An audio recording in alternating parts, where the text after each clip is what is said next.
जय हिंद, जोहार झारखंड। मैं शमशाद आलम। आज जिस मुद्दे पे बात करने वाले हैं वो मुद्दा है आपका कि देश में लोकसभा का चुनाव आखिरी दौर में चल रहा है, यानी कि सातवां चरण का जो वोटिंग होना है वो 1 जून को होना है।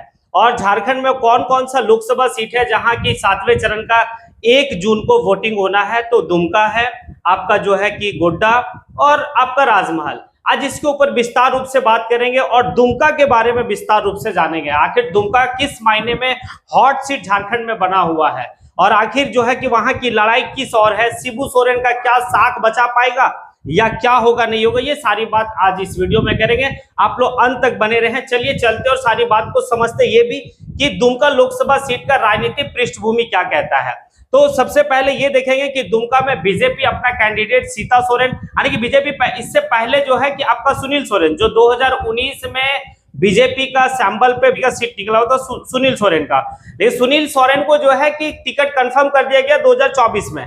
लेकिन जब सीता सोरेन जेएमएम को छोड़कर बीजेपी को ज्वाइन करती है तो फिर सुनील सोरेन का टिकट काट दिया गया और सीता सोरेन को टिकट दिया गया। तो अभी वर्तमान में जो है कि बीजेपी का जो कैंडिडेट है वो सीता सोरेन, वही सीता सोरेन जो शिबू सोरेन की बड़ी बहू है।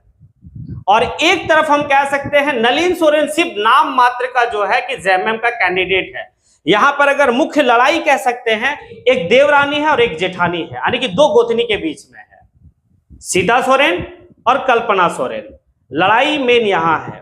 चलिए चलते और समझते हैं कि आखिर जो है कि क्या क्या स्थिति को बता रहा है।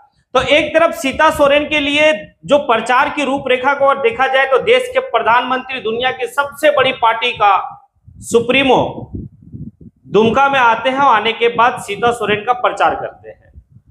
और देश का गृह मंत्री अमित शाह जामताड़ा आते हैं, जामताड़ा में सीता सोरेन का प्रचार करते हैं।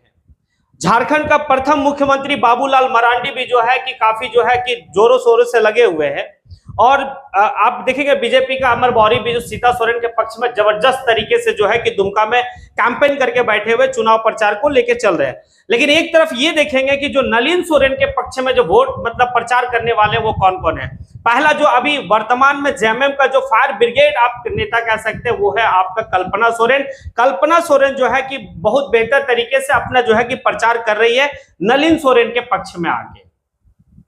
और बसंत सोरेन कोई बड़ा सभा नहीं कर रहे, लेकिन जो जमीनी स्तर पे मतलब एक कैंपेन के रूप में डोर टू डोर घूम के एक छोटा छोटा सभा करके अपने वोटरों को जो है कि जेएमएम के पक्ष में लाने का जो प्रयास कर रहा वो बहुत बड़ा जो है कि मायने वाली बात रखती जो बसंत सोरेन कार्य कर रहे हैं।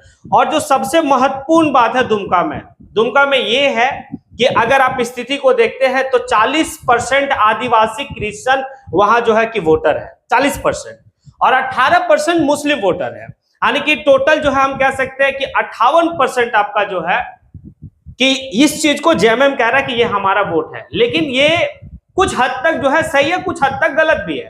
अगर 19 की अगर हम बात करें तो सुनील सोरेन शिबू सोरेन को मात देकर वो चुनाव जीते थे, लेकिन जो हार का फासला था वो महज 50,000 का था, बहुत ज्यादा फासला नहीं था।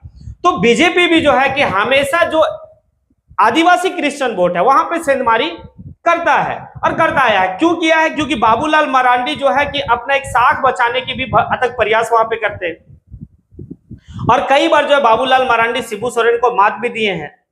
तो इस मायने में कह सकते हैं कि बीजेपी जो है कि आदिवासी क्रिश्चियन वोट में सेंधमारी करने में कामयाब रहा है। लेकिन इस बार की स्थिति क्या कहती है? 2024 का लोकसभा चुनाव दुमका में स्थिति यह कहता है कि जब से हेमंत सोरेन को आने की जेल में डाला गया है उस वक्त से जितने भी आदिवासी ट्राइबल लोग हैं वो अपना नेता हेमंत सोरेन को मानते थे और हेमंत सोरेन को मतलब जहां जहां कल्पना सोरेन सभा की है वहां पर इस बात को कही और आदिवासी समाज भी लोग यही कह रहे हैं कि वो उसे हेमंत सोरेन को जेल में इसलिए डाल दिया गया क्योंकि वो आदिवासी मुख्यमंत्री था। और कल्पना सोरेन हर जगह इस बात को कहती है कि जेल का ताला टूटेगा, हेमंत सोरेन छूटेगा, यानी कि वो लोगों को कहती है कि अगर आप हेमंत सोरेन को छुड़ाना चाहते हैं, अगर आप हेमंत सोरेन को जेल से बाहर आना मतलब देखना चाहते हैं तो फिर आप जेएमएम का कैंडिडेट को विजय करें, जेएमएम का कैंडिडेट को आप जिताएं। लेकिन यहां पर यह स्थिति बन रहा है कि एक तरफ सीता सोरेन की जो 3 बेटी है वो लोगों के पास जाती है और जाने के बाद इस बात को कहती है कि जेएमएम का जो परिवार है हमें कभी भी अपना परिवार नहीं समझा, हमें बीजेपी परिवार ने अपनाया है। तो एक उनके लिए भी जोड़ा बड़ा भावुक पल होगा। सिंपैथी वोट लेने की अथक प्रयास में उसकी बेटी लगी हुई, सीता सोरेन भी अपना सिंपैथी वोट लेने का मतलब प्रयास में लगे हुए। एक तरफ सिंपैथी वोट सीता सोरेन भी ले रही है और दूसरी तरफ जो है कि कल्पना सोरेन भी सिंपैथी वोट लेने की अथक प्रयास में लगी हुई है। वो इस बात को कह रही है कि आखिर मेरा पति का क्या कसूर था, उसे जेल में डाल दिया गया, ये स्थिति बन रहा है। तो इस मायने में दुमका जो लोकसभा सीट है वो काफी ज्यादा झारखंड का हॉट सीट है और अंतिम चरण में आने की 1 जून को जो है कि वोटिंग होने वाला है। स्थिति क्या होगा वो 4 तारीख को हम लोग देखेंगे। लेकिन चलिए थोड़ा सा और इसमें देखते हैं कि आखिर राजनीति जो पृष्ठभूमि है, क्योंकि दुमका लोकसभा सीट में जो है कि 6 विधानसभा सीट है, उस 6 विधानसभा सीट में जो है कि कौन सा पार्टी का उम्मीदवार जीता हुआ कौन कौन है। तो चलिए चलते हैं और बात को समझते हैं। यहाँ पे कि पहला है सिकारीपाड़ा।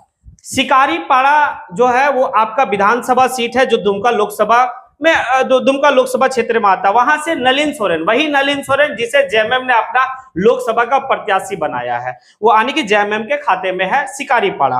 दूसरा नाला हम लोग देखेंगे तो नाला में रविंद्रनाथ महतो जो झारखंड के भी वर्तमान में जो स्पीकर महोदय हैं वो नाला विधानसभा से आते हैं। रविंद्रनाथ महतो वो जेएमएम से जीते हुए यानी कि जेएमएम के खाता में है।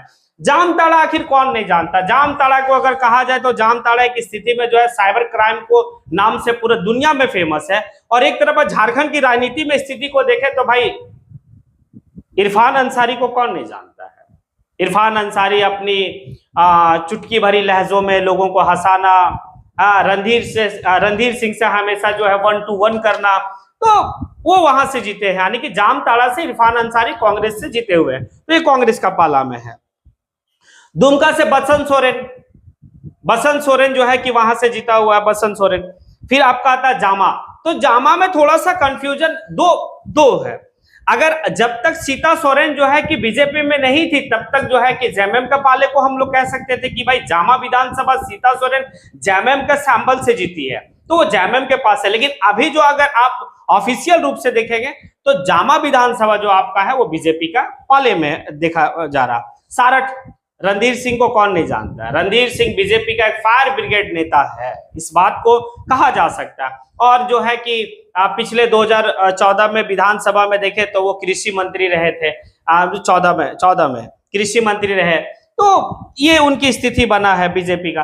तो बीजेपी के पास 2 हम कह सकते हैं कि 2 विधानसभा, बाकी जो है कि 4 विधानसभा आपका इंडिया गठबंधन के पास है, 3 जेएमएम के पास है, 1 आपका कांग्रेस के पास है। ये स्थिति बताता है। आखिर क्या होगा, आपको क्या लगता है कि दुमका विधानसभा में कौन जीतेगा, क्या स्थिति बनता है, आप कमेंट बॉक्स में आके कमेंट जरूर करें। इसी के साथ मैं अपनी बात को यहीं पे समेटता हूं। जय हिंद।